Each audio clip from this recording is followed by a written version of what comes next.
सबसे पहले तो आप कह रहे थे बघेल जी कि मेरी बातें सुनना चाहते हैं। सबसे पहली बात मैं ये बता दूं कि बचपन में मैंने पिट्ठू, कंचे, गुल्ली डंडा, स्टापू सब खेला। और महिलाओं की मीटिंग है तो बहनें हमेशा लड़कों को हराती थी। देश की उद्यमशीलता और आत्मनिर्भरता के सपने का प्रतीक है। यहाँ खड़े होकर देश के एक एक वासी को गर्व महसूस होना चाहिए और होता होगा।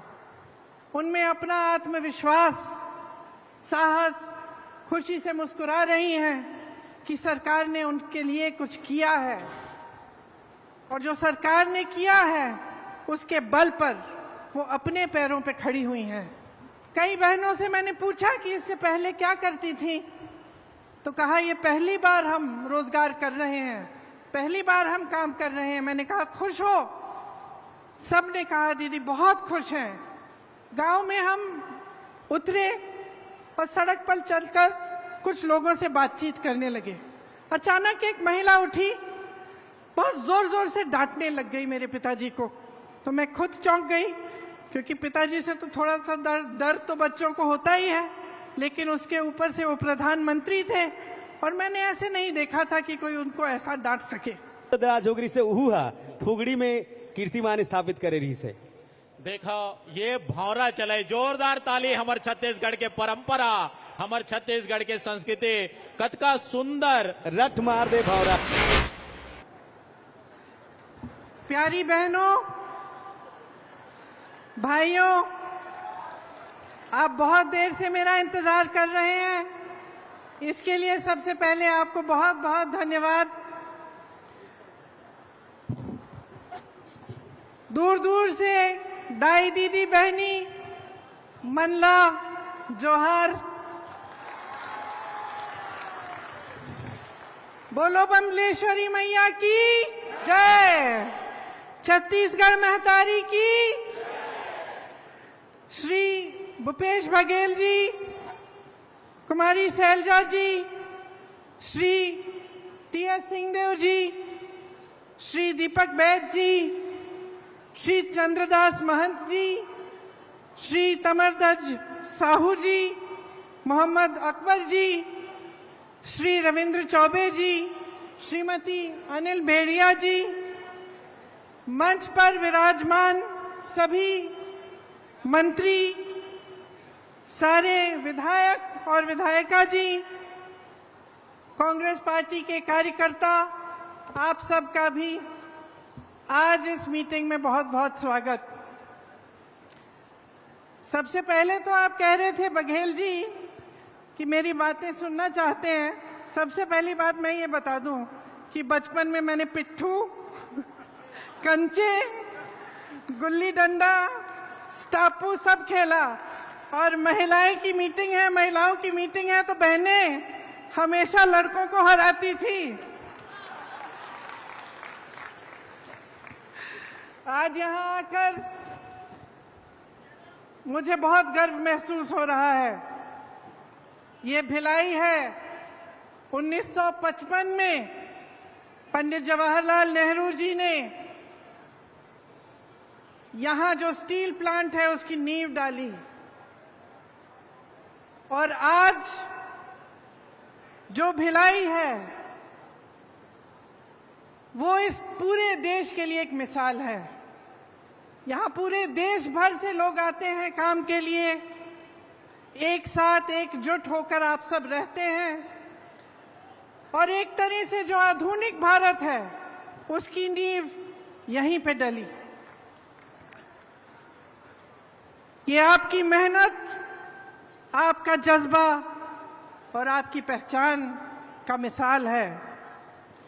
देश की उद्यमशीलता और आत्मनिर्भरता के सपने का प्रतीक है।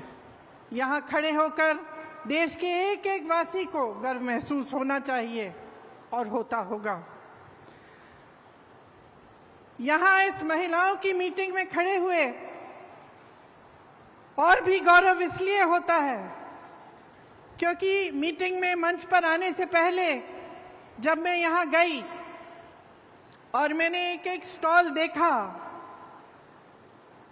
तो मैंने जो महिलाएं देखी उसमें आत्मनिर्भर, उनमें अपना आत्मविश्वास, साहस, खुशी से मुस्कुरा रही हैं कि सरकार ने उनके लिए कुछ किया है, और जो सरकार ने किया है उसके बल पर वो अपने पैरों पे खड़ी हुई हैं।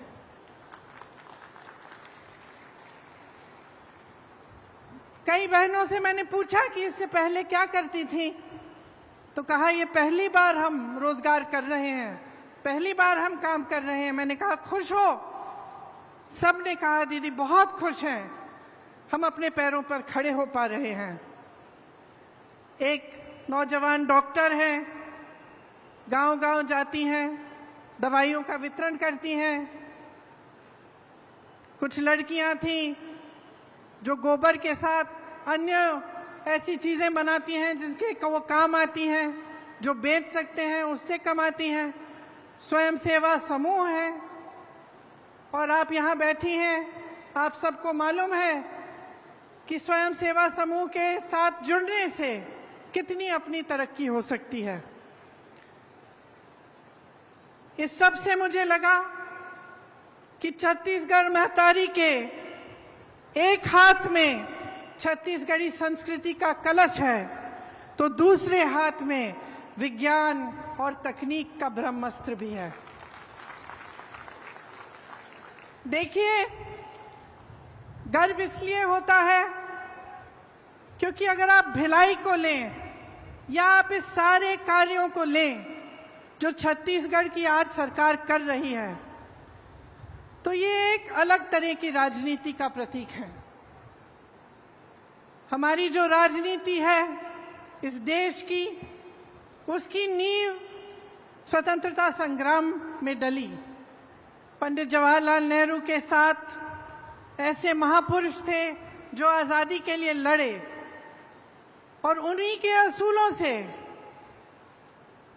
उस संग्राम के असूलों से ये देश बना।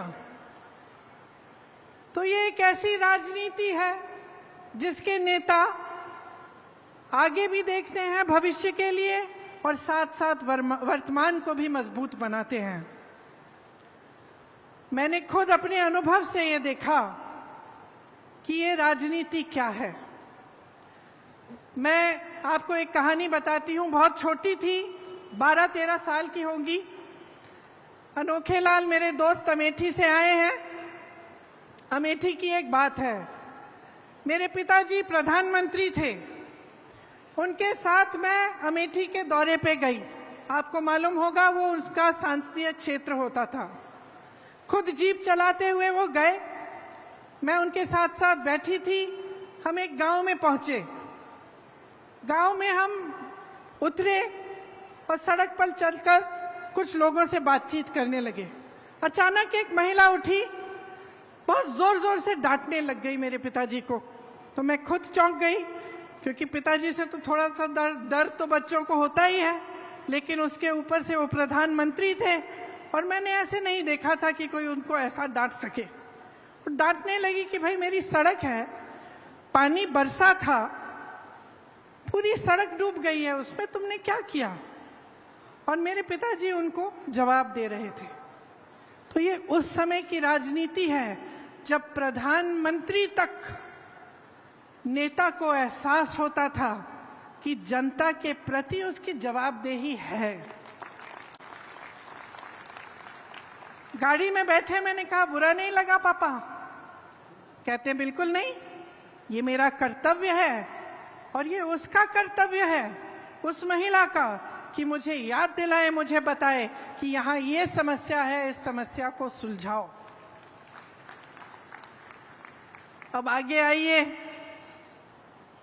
तकरीबन 40 साल बीत गए, मैं बुढ़ी होने वाली हूँ। मैं उत्तर प्रदेश में काम कर रही थी। एक मोहल्ले के अंदर चली गई, एक महिला मिली, चूल्हे पे खाना पका रही थी। मैंने पूछा गैस सिलेंडर है? कहा है दीदी, खाली पड़ा है। मैंने कहा भर सकती हो? कहती है नहीं भर सकती, पैसे नहीं है। मैंने कहा घर पे काम कौन करता है?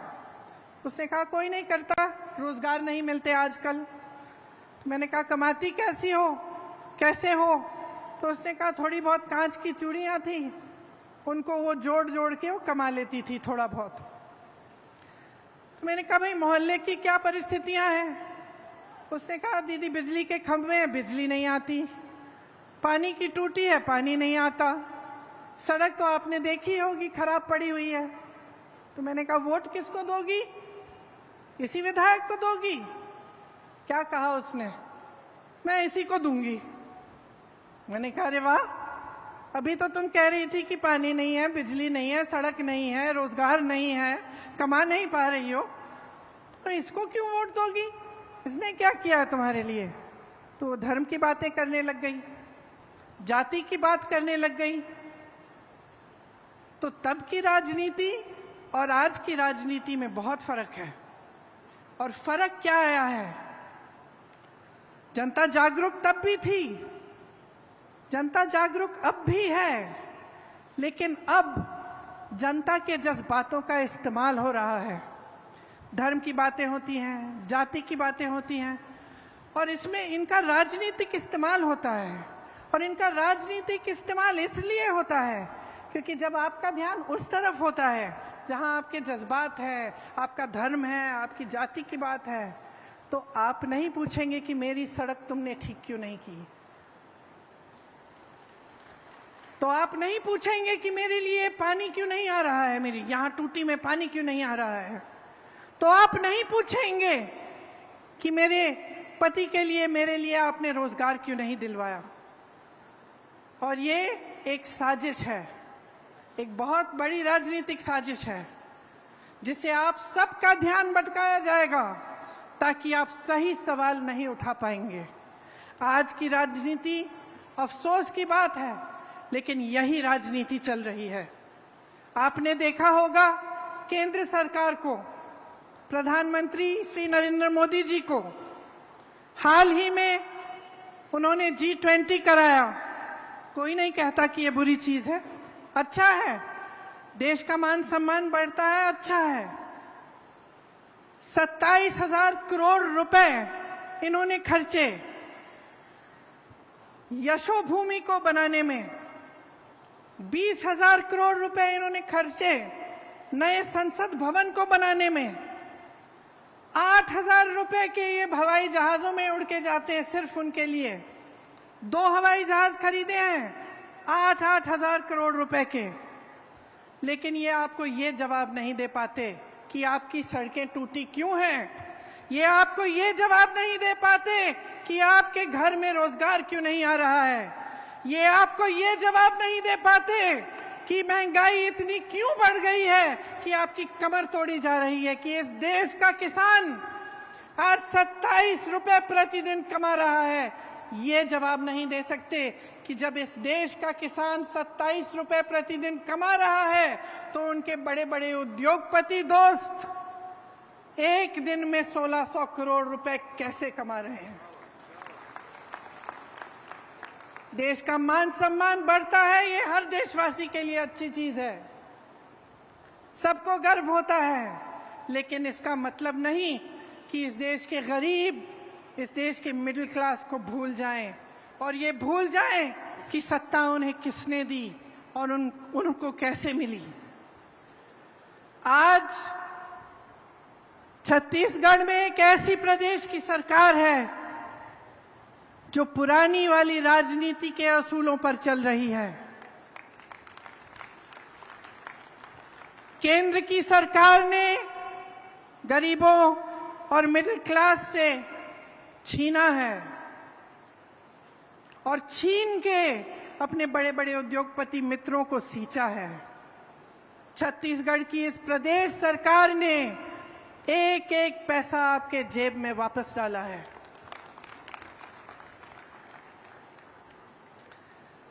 महिलाओं के लिए जितनी भी स्कीमें की हैं, वो इस भावना को मन में रखते हुए की हैं कि महिला क्या है और कितना बोझ उठाती है। इस देश की रीढ़ की हड्डी है महिला। मेरी बहनें, समाज का परिवार का पूरा बोझ आप उठाती हैं। मुख्यमंत्री जी भाषण दे रहे थे, वो खुद कह रहे थे कि जानते हैं कि चाहे आप बाहर जाएं काम करने के लिए, तब भी आप घर आएं तो आपको घर का काम करना पड़ता है, आपको परिवार में बच्चों की परवरिश करनी पड़ती है और आप मुस्कुराते हुए ये बोझ उठाती हैं। मैं जानती हूं कि रात को आखिर में, सबसे आखिर में जो सोती है वो महिला होती है।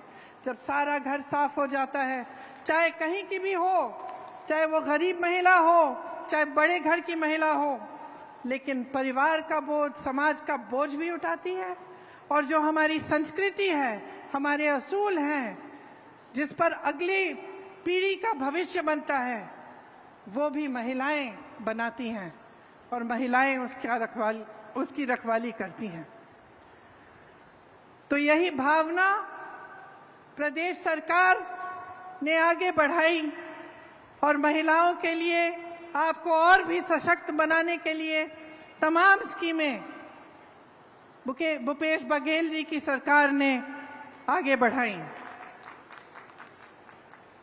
10 लाख से अधिक महिलाएं 2018 से स्वयं सेवा समूह में जुड़ी हैं। मैं उनसे बातचीत करते हुए कह रही थी कि जो पहले कमा नहीं पा रही थी, उन्हें मौका मिल गया। थोड़े बहुत पैसे इकट्ठे किए, एक छोटा सा व्यापार शुरू किया। उस छोटे से व्यापार के जरिए अपने बच्चों को पढ़ा लिखाया, आगे बढ़कर थोड़ा अपने घर के लिए कुछ खरीद लिया, एक सिलाई की मशीन, कुछ बकरे, एक गाय, और उसके जरिए फिर उस माध्यम से फिर और कमाने लगी और आगे बढ़ी। सरकार स्कीम लाई, उन स्कीमों के तहत और भी कमाई हुई और मुस्कुराकर मुझे कह रही थी कि कुछ ऐसे स्वयं सेवा समूह हैं जिन्होंने हजारों लाखों रुपए कमा लिए हैं। इसी तरह से जो आंगनवाड़ी की कार्यकर्ता हैं, उनका मानदेय बढ़ाकर 10,000 रुपए बनाकर उनकी मदद कराई। सहायिका को भी मदद की, उनका भी मानदेय बढ़ाया। मिनी आंगनवाड़ी की कार्यकर्ताओं का भी 7,500 तक बढ़ाया। मितानिन बहनों की प्रतिमाह 2,200 रुपए की आय उनको भी दिलवाई। मुख्यमंत्री सुपोषण अभियान से जो कुपोषित महिलाएं हैं, उनका भी लाभ हुआ। दाई दीदी क्लिनिक शुरू करवाई, जिससे महिलाओं के लिए महिलाओं द्वारा संचालित क्लिनिक बनी, जिससे निःशुल्क इलाज हो रहा है। महतारी जतन योजना एक ऐसी योजना जिससे गर्भवती महिलाएं को अच्छा भोजन मिलता है, उनको पौष्टिक भोजन मिलता है। सरकारी स्कूलों में लड़कियों को स्नातक तक मुफ्त शिक्षा दिलवाई। स्वामी आत्मानंद स्कूल में 50% महिला का आरक्षण हुआ। मैं कुछ छात्राओं से मिली, इतनी खुश लग रही थी, कह रही थी इंग्लिश मीडियम स्कूल है, बहुत खुश थी, उन पे अपने आप पर गर्व था। महिला स्वयं सहायता समूह में करोड़ों के लोन माफ किए गए। मुख्यमंत्री नोनी सशक्तिकरण सहायता योजना से श्रमिकों की बेटियों को 20,000 रुपए की आर्थिक मदद मिली। गोठान समितियों में हजारों महिलाओं को रोजगार मिला। मिशन क्लीन सिटी परियोजना के तहत हजारों महिलाएं कार्यरत हुईं और ऐसी बहुत सारी और स्कीमें प्रदेश सरकार ने खास तौर से मेरी बहनों के लिए लागू की। ये सब इसलिए हो रहा है क्योंकि छत्तीसगढ़ की सरकार का आपके लिए एक विजन है और वो आज तक सीमित नहीं है। वो आपके आज को मजबूत बनाना चाहते हैं और आपके कल को भी बुलंद बनाना चाहते हैं। आप सब ने अक्सर सोचा होगा कि सत्ता के पीछे लोग बहुत दौड़ते हैं, खासतौर से नेता लोग बहुत दौड़ते हैं। और मैंने अपने अनुभव में देखा है कि कई ऐसे नेता होते हैं जो सत्ता के लिए ही उत्सुक होते हैं, महत्वाकांक्षी होते हैं और सत्ता इसलिए चाहते हैं ताकि उनका मान सम्मान बढ़े, उनके पैसे इकट्ठे हों, उनके बड़े बड़े महल बने, वो एक तरह का नेता होता है। लेकिन एक अलग तरह के नेता भी होते हैं जो सत्ता इसलिए चाहते हैं क्योंकि उस सत्ता के जरिए जनता की भलाई कर पाएंगे। और मैं गर्व से कहती हूं कि आज छत्तीसगढ़ में जो कांग्रेस पार्टी का नेतृत्व है वह इसी तरह का है कि सत्ता इसलिए इस्तेमाल करते हैं इस तरह से कि आप सबकी भलाई हो। जैसे मैंने कहा कि जो आपकी संपत्ति है, इस देश की संपत्ति है, इस प्रदेश की संपत्ति है, वो आपके काम आई। आपने देखा होगा कि केंद्र सरकार सहायता नहीं करती प्रदेश की सरकार की, और केंद्र सरकार की जो नीतियां हैं उनके तहत जितनी भी देश की संपत्ति थी, चाहे बड़े बड़े पीएसयू थे, चाहे बंदरगाह थे, चाहे एयरपोर्ट थे, सब बड़े बड़े उद्योगपतियों को दिए गए। ये आपकी संपत्ति थी, आज आपकी नहीं रही। ऐसी सरकार केंद्र में है तो एक तरह से आपका ये सौभाग्य है कि प्रदेश में जो सरकार है वो आपके हित की रक्षा करती है, और जो देश की केंद्र की सरकार है उनकी जो तमाम ऐसी नीतियां हैं जिससे जनता का नुकसान हो रहा है उससे आपको बचा कर रखती है। जितनी महंगाई आज बढ़ गई है केंद्र की सरकार की नीतियों की वजह से, उससे कुछ हद तक छत्तीसगढ़ की जनता, छत्तीसगढ़ का किसान, नौजवान बच रहा है। आजकल महंगाई इतनी बढ़ गई है कि मेरी बहनों, मैं जानती हूं आप पर बोझ बहुत ज्यादा भारी हो गया है। जब घर पे कोई बीमार पड़ता है, कोई आपत्ति आती है, तो बहुत घबराहट होती है कि किस तरह से हम संभालेंगे। आप बाहर जाते हैं कुछ खरीदने के लिए, खाना बनाने के लिए, तो लगता है कि आधी चीजें खरीदने के बगैर वापस आ जाएंगी, क्योंकि महंगाई इतनी बढ़ चुकी है। गैस की सिलेंडर की बात की मैंने, तेल की बात की, ये सब देश में इन सब की कीमत इतनी बढ़ चुकी है कि गरीब और मिडिल क्लास के लोग पिस रहे हैं इस महंगाई में। लेकिन इस बीच छत्तीसगढ़ की सरकार जो है उसने आपकी राहत के लिए और आपकी मदद के लिए बहुत कार्य किए हैं। आज छत्तीसगढ़ का किसान खुश है। खेती उसके लिए एक लाभ का जरिया बन गया है। शायद आपको मालूम नहीं होगा, लेकिन सिर्फ छत्तीसगढ़ में ही, पूरे देश भर में सिर्फ छत्तीसगढ़ में खेती करने वाले लोग बढ़ रहे हैं। बाकी सब जगह किसान त्रस्त है, परेशान है। महंगाई की वजह से, डीजल के दाम की वजह से, खाद यूरिया के दाम बढ़ने की वजह से बहुत कम कमा पा रहा है। यहाँ राजीव गांधी किसान न्याय योजना के तहत देश में सबसे ज्यादा धान की कीमत छत्तीसगढ़ में ही मिल रही है। गन्ना, मक्का, कोदो, कुटकी, रागी, दलहन, तिलहन, इनके किसानों को अतिरिक्त लाभ भी हो रहा है। मिलेट, जिसके बारे में किसी ने पहले सुना ही नहीं होगा, आज उसका कितना लाभ आप सबको मिल रहा है।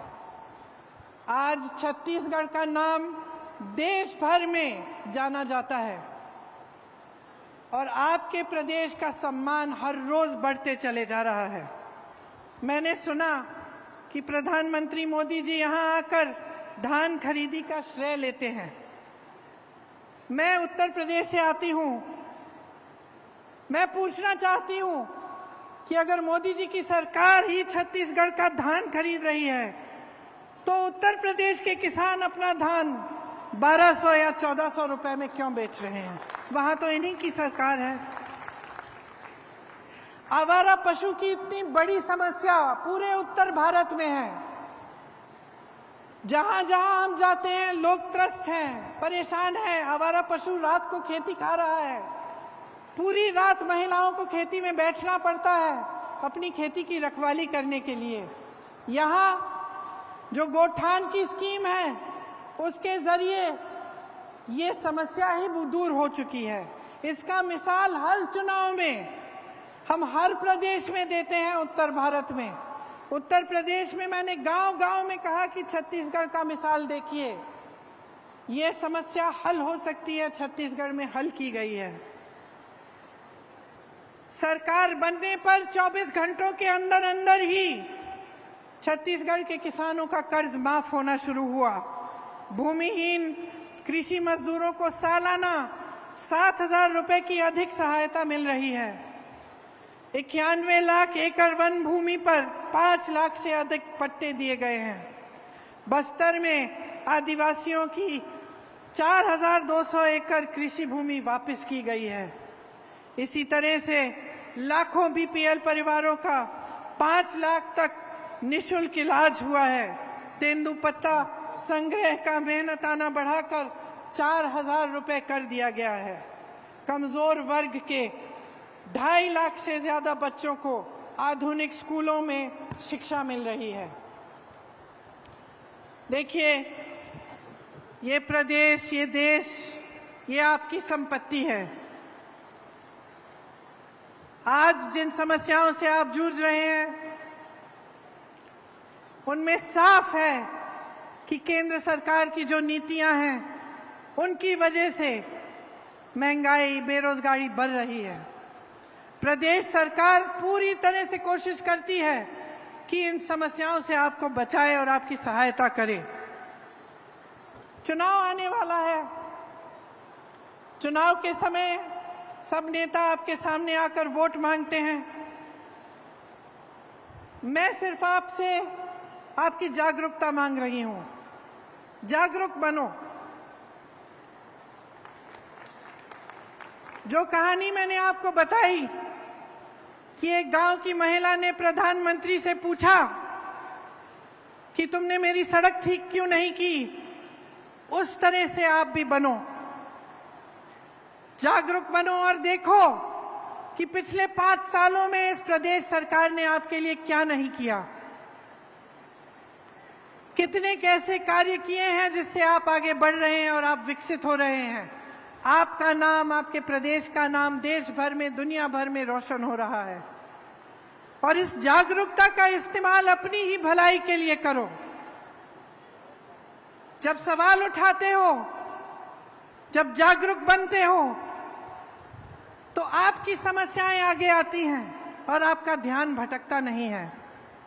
जो ध्यान भटकाने वाली बातें हैं, जो नेता आपके सामने आकर आपके जज्बातों के आधार पर, धर्म के आधार पर, जाति के आधार पर, सांप्रदाय के आधार पर आपसे वोट मांगते हैं, उनको अपनी सच्चाई दिखाओ, अपने अनुभव पर उतरो और उनसे पूछो कि हमारे लिए आपने क्या किया। और जब आप ये सवाल छत्तीसगढ़ की प्रदेश की सरकार से पूछेंगे तो इसका जवाब आपको हर जगह मिलेगा। आपको उन महिलाओं से मिलेगा जो यहाँ पे स्टॉल्स में हैं, पाठशालाओं से मिलेगा, नौजवानों से मिलेगा और हर उस व्यक्ति से मिलेगा जिसके लिए इस प्रदेश की सरकार ने दिन रात एक करके काम किया है। इसीलिए यहाँ खड़े हुए मैं आपसे कहना चाहती हूँ कि आपकी जो महान संस्कृति है और हमारी राजनीति के जो पुराने असूल हैं, उनको याद करिए, उन्हें मत भूलिए। अपने प्रदेश के लिए, अपनी भलाई के लिए कांग्रेस पार्टी और भूपेश बघेल जी का समर्थन कीजिए, ताकि ये जो काम इन्होंने शुरू किया है, जिसका नतीजा अपने 5 सालों से अपने प्रदेश में देखा है, ये काम रुक ना पाए। आप ऐसी पार्टी को वोट देंगे जो बार बार आपका ध्यान भटकाती है, तो सिर्फ इसी काम में वो मस्त रहेंगे, इसी में वो व्यस्त रहेंगे, लेकिन आपकी समस्याएं हल नहीं होंगी। आप सबको बहुत बहुत धन्यवाद। आपने बहुत ध्यान से मेरी बातें सुनी, इन्हें भूलिएगा मत और अपनी ही भलाई के लिए, अपने भविष्य को मजबूत बनाने के लिए अपना कीमती वोट दीजिए। बहुत बहुत धन्यवाद। जय हिंद।